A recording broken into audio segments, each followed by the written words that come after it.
Before that మనము previous క్లాస్లో ఇచ్చిన క్వశ్చన్ గురించి చూద్దాము.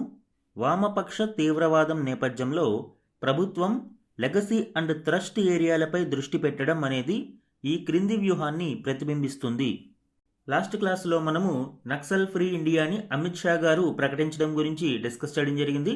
బస్తర్ జిల్లాలో జరిగిన ఒక కార్యక్రమంలో ఆయన ఈ ప్రకటన చేశారు. సో ఈ నేపథ్యంలో వామపక్ష తీవ్రవాదం లేదా నక్సలిజాన్ని అంతమొందించడానికి ప్రభుత్వం తీసుకున్న చర్యలు, అలానే ప్రభుత్వం ఇప్పుడు తిరిగి ఈ వామపక్ష భావజాలం రీబర్త్ అవ్వకుండా తీసుకుంటున్న చర్యల గురించి డిస్కస్ చేసుకున్నాము. ఇందులో ప్రధానంగా సమాధాన స్ట్రాటజీ గురించి మరియు operation black forest, operation Kagar గురించి డిస్కస్ చేశాము. దీనితో పాటు లెగసీ అండ్ థ్రస్ట్ జోన్స్ లేదా లెగసీ అండ్ థ్రస్ట్ ఏరియాస్ గురించి డిస్కస్ చేయడం జరిగింది. ఈ లెగసీ అండ్ థ్రస్ట్ ఏరియాస్ అనేవి సుమారు 35 జిల్లాలను ప్రకటించడం జరిగింది. ఇవి ఎప్పటి నుంచో వామపక్ష భావజాలంతో నక్సలిజం ప్రభావంతో తీవ్ర స్థాయిలో ఇందులో నక్సలిజం వేళ్ళూనుకుని ఉంది.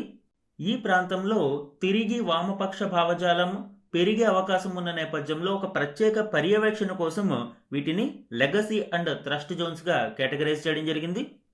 ఇందులో లెగసీ ఏరియాస్ అంటే ప్రస్తుతం ఏ విధమైన యాక్టివ్ నక్సలిజం అనేది లేని ప్రాంతాలు, బట్ ఇవి నక్సలిజానికి పట్టు ఉన్న ప్రాంతాలు కాబట్టి ఈ ప్రాంతంలో అభివృద్ధిని మనము ఎస్పెషల్లీ ఫిస్కల్ మరియు ఇన్ఫ్రాస్ట్రక్చర్ డెవలప్మెంట్ ద్వారా నక్సలిజం నుంచి బయటపడి శాంతి స్థాపనకు కృషి చేయాల్సిన అవసరం ఉంది.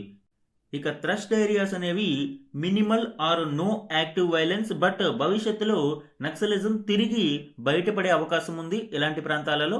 కాబట్టి ప్రత్యేక పర్యవేక్షణ ఈ థ్రస్ట్ ఏరియాస్లో అవసరమవుతుంది. ఈ విధంగా లెగసీ అండ్ థ్రస్ట్ జోన్స్ అనేవి ప్రత్యేకంగా ఈ ప్రాంతంలో డెవలప్మెంటల్ యాక్టివిటీస్, దానితో పాటు కాంబాక్ట్ మిలిటరీ ఆపరేషన్స్ని కూడా ఇంకొద్ది కాలం పాటు నిర్వహించాల్సిన అవసరం ఉంది. సో ఇది ఏ వ్యూహం కిందకి వస్తుంది అండి? అభివృద్ధి చర్యలతో కూడిన భద్రతా కార్యకలాపాలు. కేవలం మిలిటరీ ఆపరేషన్సే కాదు, ఈ ప్రాంతాలలో డెవలప్మెంటల్ యాక్టివిటీస్ ద్వారా శాంతి స్థాపనకు కృషి చేయాల్సిన అవసరం ఉంది. మరియు యువతను నక్సలిజం వైపు నుంచి బయటకు తీసుకురావాల్సిన అవసరం ఉంది. ఈరోజు మన ఫస్ట్ ఆర్టికల్ చూడండి. వీధి కుక్కల్ని తరలించాల్సిందే, ఆదేశాల ఉపసంహరణకు సుప్రీంకోర్టు నిరాకరణ. స్ట్రే డాగ్ మేనేజ్మెంట్ విషయంలో గతంలో సుప్రీంకోర్టు ఇచ్చిన తీర్పును ఉపసంహరించుకోవడానికి కోర్టు నిరాకరించింది.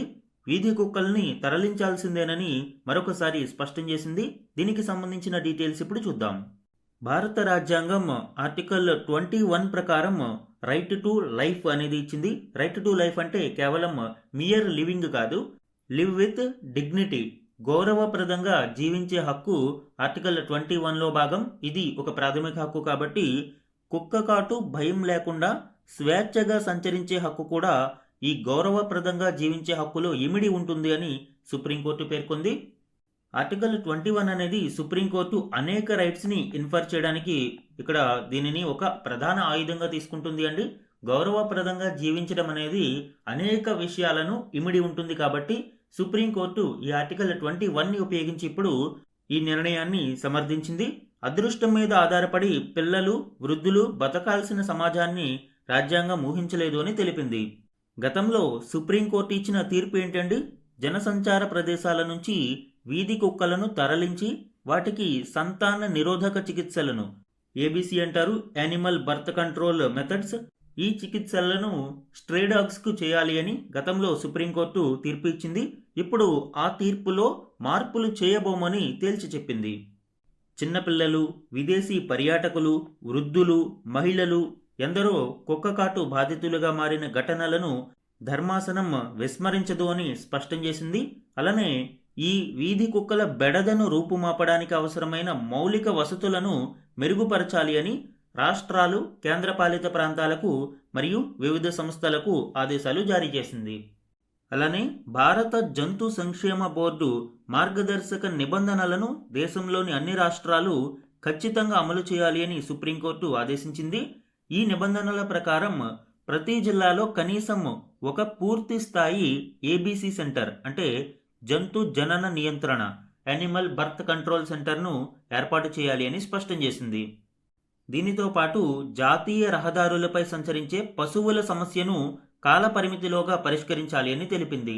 ఈ పశువుల వలన చాలా రోడ్డు ప్రమాదాలు జరిగి అనేక మంది అటు పశువులు మరణిస్తున్నాయి, ఇటు మనుషులకు కూడా తీవ్ర గాయాలు, మరణాలు సంభవిస్తున్నాయి. సో ఈ సమస్యను కూడా వీలైనంత త్వరితగతిన పరిష్కరించాలి అని సుప్రీంకోర్టు ఆదేశించింది. పర్యవేక్షణ మరియు సమన్వయ వ్యవస్థను ఏర్పాటు చేయాలి అని సూచించింది.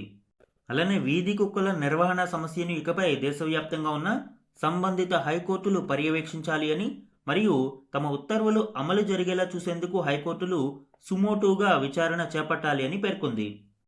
అండ్ విపరీత ప్రవర్తన, ర్యాబిస్ సోకడం, చికిత్సకు వీల్లేని వ్యాధులకు గురి అయిన శునకాలకు కారుణ్య మరణాలను సుప్రీంకోర్టు ధర్మాసనం అనుమతించింది. ఇది కూడా one of the important point అండి. అలానే వీధి కుక్కల బెడద తీవ్రంగా ఉన్న ప్రాంతాలలో ప్రజలు తరచూ కుక్కగాటుకు, దాడులకు గురి అవుతున్న చోట్ల కారుణ్య మరణాలను స్థానిక సంస్థల అధికారులు అమలు చేయాలని సూచించింది. అంటే కుక్కలకు కారుణ్య మరణం అనేది ఇప్పుడు సుప్రీంకోర్టు అమలు చేస్తుంది. అయితే ఇందుకు సంబంధించి పశు వైద్యుల నిపుణులను సంప్రదించి జంతువులపై క్రూరత్వ నిరోధక చట్టంలోని నిబంధనలను పాటిస్తూ మాత్రమే దీనిని అమలు చేయాలి అని పేర్కొంది. దీనికి సంబంధించిన మరిన్ని డీటెయిల్స్ చూడండి. Supreme court landmark judgement on stray dog population management, and ఇందులో ప్రధానంగా రైట్ టు లైఫ్ ఆర్టికల్ 21ని ప్రస్తావించడం జరిగింది. వీధి కుక్కల భయం లేకుండా స్వేచ్ఛగా తిరగడం కూడా రైట్ టు లైఫ్లో భాగమని సుప్రీంకోర్టు పేర్కొంది. High foot fall public places నుంచి పూర్తిగా వీధి శునకాలను తొలగించాలి అని, మరియు ఇన్స్టిట్యూషనల్ ఏరియాస్లో CSVR మోడల్ని సస్పెండ్ చేయడం జరిగింది. CSVR అంటే catch, sterilise, vaccinate and release.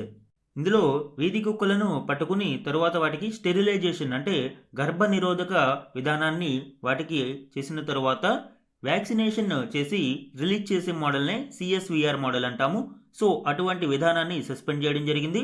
No release in to same areas, relocate to shelters. వీటిని తిరిగి ఆ ప్రాంతాలలో కాకుండా షెల్టర్స్కి తరలించాలి అని, అలానే పబ్లిక్ ఫీడింగ్ అనేది కూడా ప్రొహిబిట్ చేయాలి అని సుప్రీంకోర్టు ఆదేశించింది. Even euthanasia allowed for dangerous dogs. యుతనేషియాను కూడా ఇక్కడ కొన్ని సందర్భాలలో డేంజరస్గా మారి పబ్లిక్ లైఫ్కి థ్రెట్ అవుతున్న సందర్భంలో యుతనేషియా కూడా నిర్వహించాలి అని సుప్రీంకోర్టు ఆదేశించింది.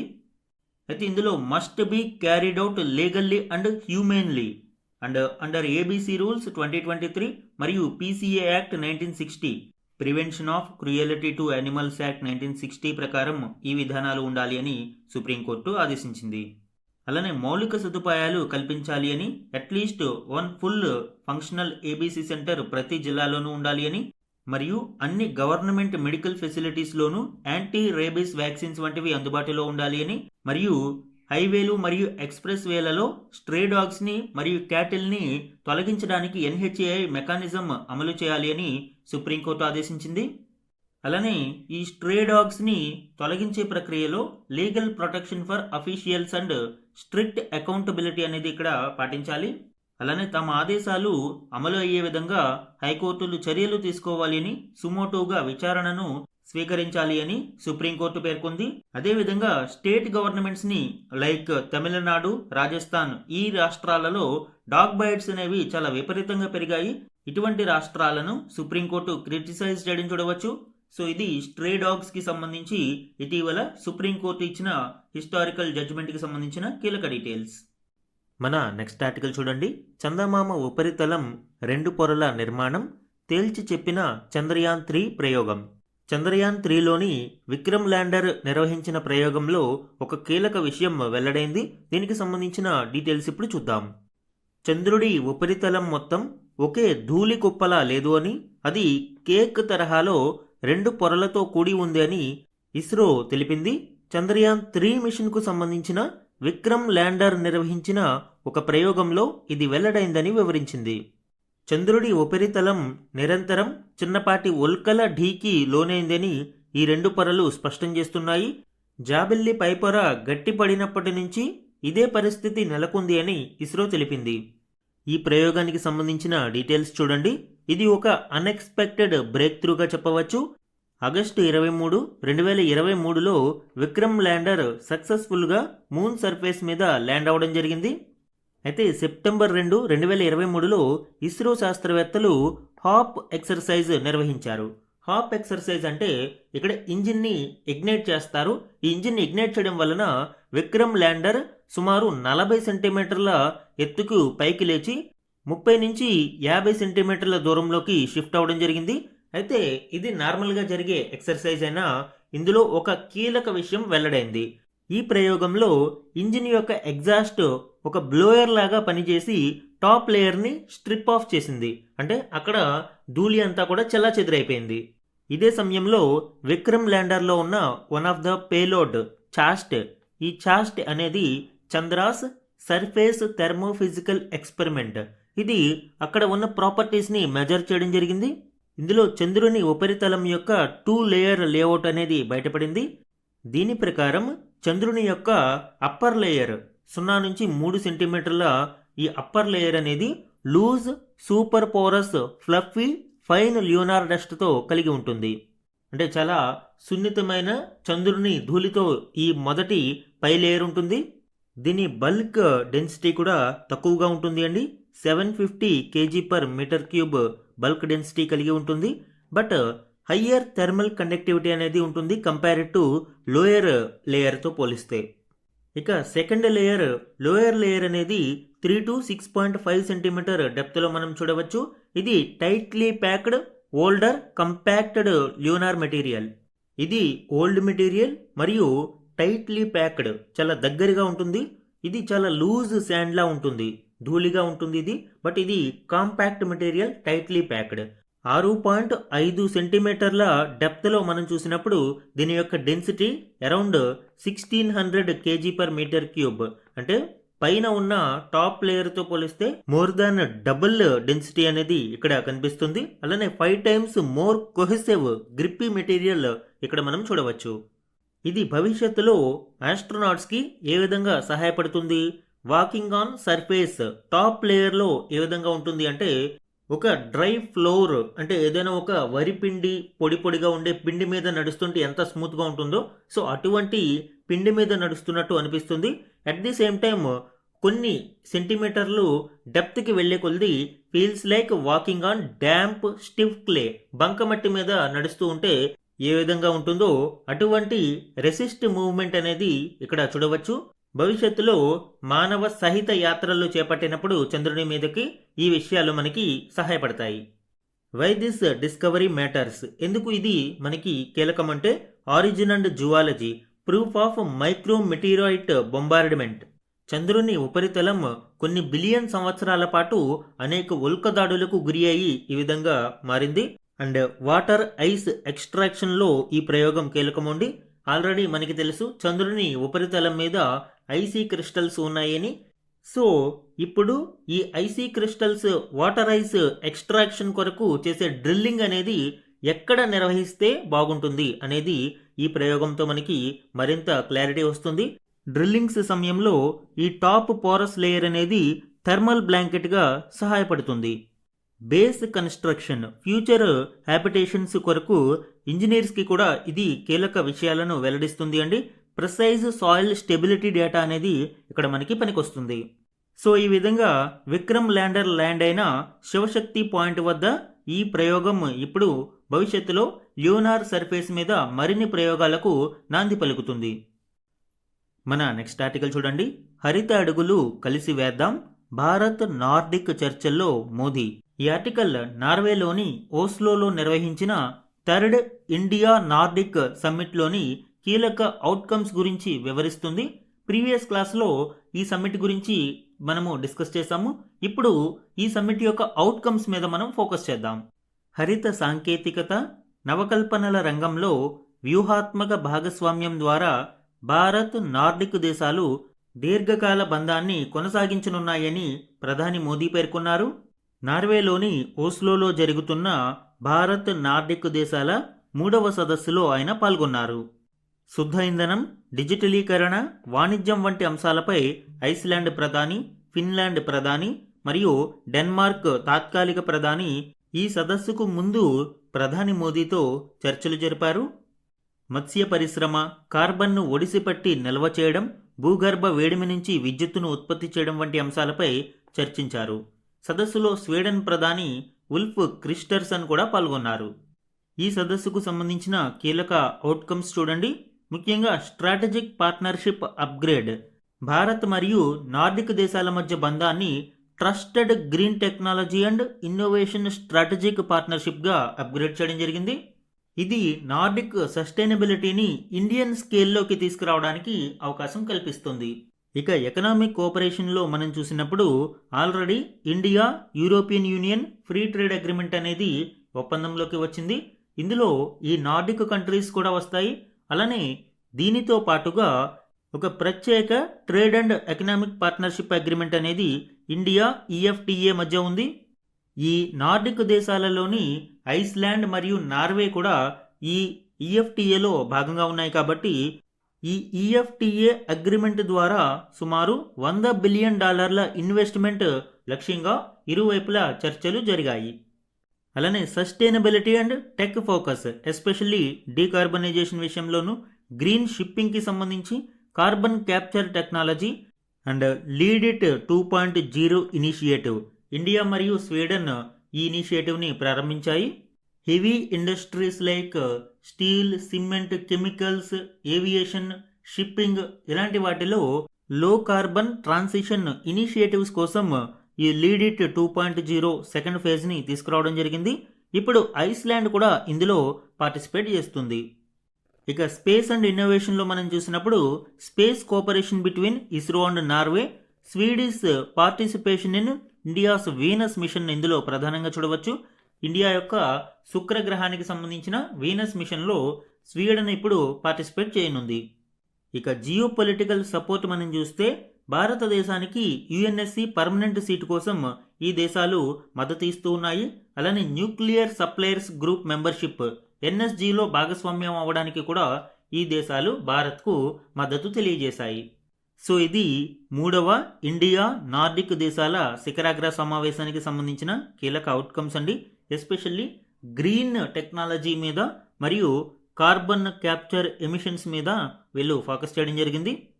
అదేవిధంగా ఈఎఫ్టీఏ టీఈపీఏ అగ్రిమెంట్ ద్వారా సుమారు $100 బిలియన్ పెట్టుబడుల కోసం కూడా ఇక్కడ చర్చలు మనం చూడవచ్చు. మన నెక్స్ట్ ఆర్టికల్ చూడండి. పెట్రోలులో ఇథనాల్ 30% బ్లెండింగ్ ప్రమాణాలు నోటిఫై చేసిన కేంద్రం. ఇప్పటి వరకు మనము E20 పెట్రోల్ను మ్యాండటరీగా ఉపయోగిస్తూ ఉన్నాము. అండ్ భవిష్యత్తులో E22 నుంచి E30 వరకు బ్లెండింగ్ రేషియోస్ అనేవి నిర్ధారించడానికి కేంద్రం ఇప్పుడు కొన్ని ప్రమాణాలు నోటిఫై చేయడం జరిగింది.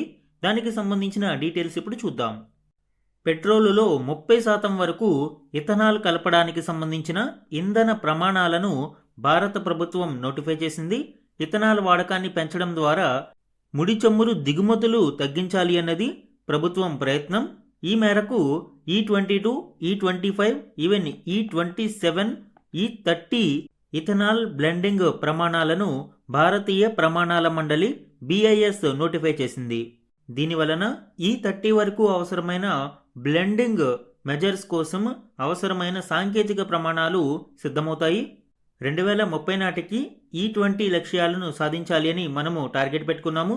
అయితే 2025-26లోనే దీనిని పూర్తి చేయడం ద్వారా 4 ఏళ్ల ముందుగానే మనము అనుకున్న లక్ష్యాలను సాధించాము. అందువలన ప్రభుత్వం ఇప్పుడు మరింత హయ్యర్ బ్లెండింగ్ మీద దృష్టి సారించింది. ఇందులో భాగంగా ఇటీవల ఈ 85% వంటి అధిక బ్లెండింగ్ సాధ్యాసాధ్యాలను కూడా కేంద్రం మదింపు చేస్తుంది. ఇక్కడ అధిక శాతం ఇథనాల్ కలపాలి అంటే పెట్రోల్ బంకులలో నిర్దేశిత నిల్వ ట్యాంకులు, ప్రత్యేక డిస్పెన్సింగ్ మౌలిక వసతులు, సరఫరా వ్యవస్థ సర్దుబాట్లు కావాలి. అలానే ఇంజిన్ ప్రమాణాలు కూడా మనకి వీటికి తగినట్లు మార్పులు చేయాలి. దీనికి సంబంధించిన మరిన్ని డీటెయిల్స్ చూడండి. Bureau of Indian standards notification officially notified for technical specifications in higher ethanol blends E22, 25, 27 and E30 blend లెవెల్స్ను భవిష్యత్తులో 22% నుంచి 30% వరకు పెంచడానికి అవసరమైన ఒక రెగ్యులేటరీ ఫ్రేమ్వర్క్గా దీన్ని చూడవచ్చు అండి. అండ్ E30 పెట్రోల్కి సంబంధించి క్లియర్ కమర్షియల్ మార్కింగ్స్ కూడా, అంటే ఫ్యూచర్ రోల్అవుట్లో భాగంగా క్లియర్ కమర్షియల్ మార్కింగ్స్ ఖచ్చితంగా అక్కడ ఏర్పాటు చేయాలి అని, మరియు క్వాలిటీ సర్టిఫికేషన్స్ పర్ బ్యాచ్ అనేది ఖచ్చితంగా అమలు చేయాలి అని ఇందులో ప్రధానంగా మనం చూడవచ్చు ఈ రెగ్యులేషన్స్లో. అయితే ఎందుకు ఈ E30 వైపుకు ప్రభుత్వం దృష్టి సారించింది అంటే ఎనర్జీ సెక్యూరిటీ. అంతర్జాతీయంగా ముడి చమురు ధరలు విపరీతంగా పెరగడంతో క్రూడ్ ఆయిల్ ఇంపోర్ట్స్ని తగ్గించాలి అని ప్రభుత్వం భావిస్తుంది. ఇందులో భాగంగానే ఇప్పుడు ఈ E30 ప్రతిపాదనకు సిద్ధమవుతూ ఉంది. అలానే surplus utilising local biofuel and sugar industry surpluses. మనకి ఈ బయోఫ్యూయల్ సర్ప్లస్ అనేది ఎక్కువగా ఉంది. దీనిని ఉపయోగించుకుని ఇథనాల్ మేకింగ్ ద్వారా మరింత ఇథనాల్ను మనము తయారు చేసి పెట్రోల్లో బ్లెండ్ చేయడం ద్వారా వీటిని సమర్థవంతంగా ఉపయోగించుకోవాలి అనేది భారత ప్రభుత్వం ఆలోచన. అలానే climate strategy, drastically cutting vehicle green house gas emissions మరియు క్లీనర్ అర్బన్ మొబిలిటీకి ఇది సాధ్యమవుతుంది. ఎందుకంటే ఇథనాల్ బ్లెండింగ్ ఫ్యూయల్ తక్కువ కర్బన ఉద్గారాలను విడుదల చేస్తుంది. దీనివలన భారతదేశం కర్బన ఉద్గారాల తగ్గింపులో ముందుకు వెళ్ళే అవకాశం ఉంటుంది. అయితే వెహికల్ కంపాటబిలిటీ కన్సర్న్స్ని మనం చూస్తే ప్రస్తుతం ఉపయోగిస్తున్న అన్ని ఇంజిన్స్ కూడా E20 మ్యాక్స్ మాత్రమే సపోర్ట్ చేస్తున్నాయి. ఒకవేళ అంతకు మించి ఇథనాల్ బ్లెండింగ్ కలిపినప్పుడు ఇంజిన్ ఇంపాక్ట్ అవుతుంది, మెటీరియల్ కరోజన్ అనేది ఉంటుంది, ఫ్యూయల్ సిస్టమ్ డ్యామేజ్ అవుతుంది మరియు మైలేజ్ కూడా తగ్గుతుంది. కాబట్టి ఇప్పుడు దీనికి సొల్యూషన్ ఏంటి? ఫ్లెక్స్ ఫ్యూయల్ వెహికల్స్ని తీసుకురావడానికి ప్రయత్నాలు జరుగుతున్నాయి. Equipped with smart electronic sensors. ఈ సెన్సార్స్ ఇథనాల్ బ్లెండింగ్ లెవెల్స్ని బట్టి ఇంజెక్షన్ పారామీటర్స్ని అడ్జస్ట్ చేయగలుగుతాయి. సో దీనివలన ఇంజిన్ డ్యామేజ్ అనేది ఇబ్బంది ఉండదు. సో భవిష్యత్తులో ఈ ఫ్లెక్స్ ఫ్యూయల్ వెహికల్స్ మీద ప్రభుత్వం దృష్టి సారిస్తుంది అండి. ఇది ఇథనాల్ బ్లెండింగ్కి సంబంధించి మరియు E30 ప్రమాణాలకు సంబంధించిన కీలక డీటెయిల్స్. మన నెక్స్ట్ ఆర్టికల్ చూడండి. బొగ్గే ప్రధాన ఆధారం. ఈ ఆర్టికల్ ఇటీవలి ఎంబర్ రిపోర్ట్ 2026 ప్రకారం ప్రపంచవ్యాప్తంగా విద్యుదుత్పత్తిలో ఏ వనరుల్లో ఎంత వాటాను కలిగి ఉన్నాయనేది ఇక్కడ గణాంకాలు ఇవ్వడం జరిగింది. ఎగ్జామ్ పాయింట్ ఆఫ్ వ్యూలో ఇవి మనకి ఇంపార్టెంట్ అండి. విద్యుత్తు లేకుంటే ఆర్థిక ప్రగతి కుంటుపడుతుంది. అందుకే డిమాండ్కు తగినట్లుగా కరెంటు ఉత్పత్తి పెంపుపై దేశాలు ఎప్పుడూ దృష్టి సారిస్తూ ఉంటాయి. అయితే విద్యుత్తు కోసం ప్రస్తుతం చాలా దేశాలు బొగ్గుపైనే ఎక్కువగా ఆధారపడుతున్నాయి. నేడు ప్రపంచవ్యాప్తంగా 31,772 టెరావాట్ అవర్స్ కరెంటు ఉత్పత్తి అయింది. అందులో బొగ్గు నుంచి తయారైందే ఎక్కువగా ఉంది. తరువాతి స్థానాలలో gas, hydro, nuclear energy, solar నిలిచాయి. మొత్తం 2025కు సంబంధించిన గణాంకాలు ఒకసారి చూడండి. బొగ్గు ద్వారా సుమారు 10,472 టెరావాట్ అవర్స్ పవర్ అనేది జనరేట్ అయింది. తరువాత గ్యాస్ 6,921, హైడ్రో పవర్ 4,435, అణుశక్తి 2,812, సోలార్ 2,779 మరియు పవన శక్తి 2,713, చమురు ద్వారా 842, బయో ఎనర్జీ ద్వారా 710 అండ్ అదర్ రెన్యూవబుల్ ఎనర్జీస్ ద్వారా 89 టెరావాట్ అవర్స్ యొక్క పవర్ జనరేషన్ ఇందులో చూడవచ్చు. సో ఓవరాల్గా 31,772 టెరావాట్ అవర్స్లో ఆల్మోస్ట్ 1/3 10,472 బొగ్గు ద్వారానే ఉత్పత్తి అయింది. సో ఈ గణాంకాలు ప్రపంచవ్యాప్తంగా ఏ విధంగా మనకి పవర్ జనరేషన్లో బొగ్గు యొక్క ప్రాముఖ్యత ఉంది అనేది తెలియజేస్తాయి. క్లీన్ ఎనర్జీకి సంబంధించిన టాపిక్స్లో మనము ఈ గణాంకాలను ఉపయోగించుకోవచ్చు. ఈరోజు వన్ లైనర్ కరెంట్ అఫైర్స్ చూడండి. ప్రధాని నరేంద్ర మోదీ 2026 మే 18న నార్వే అత్యున్నత పౌర పురస్కారమైన grand cross of the royal Norwegian order of మెరిట్ని అందుకున్నారు. దీంతో మోదీ గారు వివిధ దేశాల నుంచి అందుకున్న అత్యున్నత పౌర పురస్కారాల సంఖ్య 32కు చేరింది. అండ్ దానికి ముందే స్వీడన్ యొక్క అత్యున్నత పౌర పురస్కారాన్ని కూడా ఆయన అందుకున్నారు. లాస్ట్ క్లాస్లో ఈ రెండింటి గురించి చెప్పుకున్నాము. నార్వేలో ప్రధాని మోదీ పర్యటించడం 43 ఏళ్లలో ఈ దేశానికి భారత ప్రధాని రావడం ఇదే మొదటిసారి అయింది. నెక్స్ట్ వన్ చూడండి. కేరళ రాష్ట్ర ముఖ్యమంత్రిగా విడి సతీశన్ ప్రమాణం చేశారు. గవర్నర్ రాజేంద్ర విశ్వనాథ్ ఆర్లేకర్ ఆయనతో ప్రమాణం చేయించారు. సో కేరళ నూతన ముఖ్యమంత్రిగా విడి సతీశన్ ప్రమాణం చేయడం ఇక్కడ చూడవచ్చు. Next one. యునైటెడ్ కింగ్డమ్లో అతి చిన్న వయసులోనే మేయర్గా ఎన్నికైన భారత సంతతి వ్యక్తిగా 23 ఏళ్ల తుషార్ కుమార్ రికార్డు సృష్టించారు. ఆయన ఇటీవల తూర్పు ఇంగ్లాండ్లోని ఎల్స్ట్రీ అండ్ బోర్హామ్ వుడ్ కౌన్సిల్కు మేయర్గా బాధ్యతలు చేపట్టారు. నెక్స్ట్ వన్ ఇంపార్టెంట్ అండి. అమ్మాయిలకు కనీస వివాహ వయసు 18 ఏళ్లుగా చట్టం నిర్దేశించినా దేశవ్యాప్తంగా ఆలోపు వయసులోనే పెద్ద సంఖ్యలో వివాహాలు అవుతున్నాయని కేంద్ర గణాంకాల శాఖ వెల్లడించింది. దీనికి సంబంధించి 2019-21 సర్వే నివేదికను తాజాగా విడుదల చేయడం జరిగింది. జాతీయంగా సగటున 23.3% మంది అమ్మాయిలకు 18 ఏళ్ల లోపులోనే వివాహాలు జరుగుతున్నట్లు పేర్కొంది. అంటే నియర్లీ 1/4 బాల్య వివాహాలే జరుగుతున్నట్లు ఈ నివేదిక వెల్లడించింది. ఇక ఈ విషయంలో వెస్ట్ బెంగాల్ 41.6%తో అగ్రస్థానంలో ఉండగా 40.8%తో బీహార్ రెండవ స్థానంలో ఉంది. ఆంధ్రప్రదేశ్లో 29.3% అంటే జాతీయ సగటు కంటే కూడా ఎక్కువగాను, మరియు తెలంగాణ 23.5%, ఇక్కడ కూడా స్వల్పంగా జాతీయ సగటు కంటే ఎక్కువగానే బాల్య వివాహాలు జరుగుతున్నాయి. 2 తెలుగు రాష్ట్రాలు 7 మరియు 8వ స్థానాలలో ఉన్నాయి. ఇక జమ్మూ కాశ్మీర్ అత్యంత తక్కువగా 4.5%తో చివరన నిలిచింది. ఇండియన్ సొసైటీ సోషల్ ఇష్యూస్లో ఈ టాపిక్ చాలా ఇంపార్టెంట్ అండి. ఈ గణాంకాలు నేరుగా కేంద్ర గణాంకాల శాఖ విడుదల చేసింది కాబట్టి దీనిని ఉదహరిస్తూ మనము ఈ స్టాటిస్టిక్స్ అన్ని ఉపయోగించుకోవచ్చు. నెక్స్ట్ వన్, ప్రజారోగ్య సేవలను సాంకేతికత ఆధారంగా మరింత సమర్థంగా నిర్వహించేలా సంజీవని ప్రాజెక్టు అమలుకు ఆంధ్రప్రదేశ్ ప్రభుత్వం ఆమోదం తెలిపింది.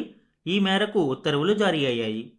ప్రజలకు నిరంతర వైద్య సేవలతో పాటు ఆసుపత్రుల మధ్య సమన్వయం పెంచి రెఫరల్ వ్యవస్థను బలోపేతం చేయడం, రోగుల ఆరోగ్య సమాచారాన్ని డిజిటల్ రూపంలో అనుసంధానం చేయడం ఈ ప్రాజెక్టు ప్రధాన లక్ష్యం. సో సంజీవని ప్రాజెక్టు గురించి మనము వీక్లీ కరెంట్ అఫైర్స్లో మరింత డీటెయిల్గా చూద్దామండి. ఇవి ఈరోజు ఈనాడు న్యూస్ పేపర్లోని వన్ లైనర్ కరెంట్ అఫైర్స్. మాదిరి ప్రశ్నలు చూడండి. ఏ దేశ మాజీ అధ్యక్షుడైన చంద్రికా ప్రసాద్ సంతోఖీ ఇటీవల మరణించారు? Answer Suriname. ఇండో సురినామీస్ హిందూ కుటుంబానికి చెందిన సంతోఖీ సంస్కృత భాషలో ప్రమాణ స్వీకారం చేసిన తొలి దేశాధ్యక్షుడిగా ఘనత సాధించారు. అంటే ఈవెన్ భారతదేశంలో కూడా సంస్కృత భాషలో ప్రమాణ స్వీకారం ఎవరూ చేయలేదు. సో సంస్కృతంలో ప్రమాణ స్వీకారం చేసిన తొలి దేశాధ్యక్షుడిగా సురినామ్ మాజీ దేశాధ్యక్షుడు చంద్రికా ప్రసాద్ సంతోఖీ ఘనత సాధించారు. నెక్స్ట్ వన్, బాలెన్గా ప్రసిద్ధి చెందిన బాలేంద్ర షా ఏ రోజున నేపాల్ 47వ ప్రధానమంత్రిగా ప్రమాణ స్వీకారం చేశారు? మనకి ఈ డేట్ ఇంపార్టెంట్ కాదండి, బట్ నేపాల్ యొక్క నూతన ప్రధానిగా ఎవరు ప్రమాణ స్వీకారం చేశారు అంటే బాలేంద్ర షా లేదా బాలెన్గా అయిన ప్రసిద్ధి. అండ్ రాష్ట్రీయ స్వతంత్ర పార్టీకి చెందిన 35 ఏళ్ల బాలేంద్ర షా నేపాల్కు అతి పిన్న వయస్కుడైన ప్రధానిగా ఘనత సాధించారు. నెక్స్ట్ వన్, గంటకు 275 కిలోమీటర్ల వేగంతో నడిచే ప్రపంచంలోనే మొదటి సరుకు రవాణా బుల్లెట్ రైలును ఇటీవల ఏ దేశం ప్రారంభించింది? సో ఆన్సర్ జపాన్ అండి. ఇవి ఇంపార్టెంట్ మాదిరి ప్రశ్నలు. ఈరోజు మన క్వశ్చన్ గురించి చూడండి. చాస్ట్ పేలోడ్ యొక్క ప్రాథమిక లక్ష్యం ఏమిటి? ఈరోజు మనము చంద్రయాన్ 3 ప్రయోగానికి సంబంధించి ఈ పేలోడ్కి సంబంధించిన డీటెయిల్స్ డిస్కస్ చేయడం జరిగింది. ఆ కంటెక్స్ట్లో ఈ క్వశ్చన్ ఇచ్చాను అండి. 4 ఆప్షన్స్ని ఇక్కడ ఇవ్వడం జరిగింది. కరెక్ట్ ఆప్షన్ని ఐడెంటిఫై చేసి ఆన్సర్ని కమెంట్ సెక్షన్లో కమెంట్ చేయండి. ఇది ఈరోజు Eenadu news పేపర్లోని important current affairs మీద daily analysis. Thank you for watching.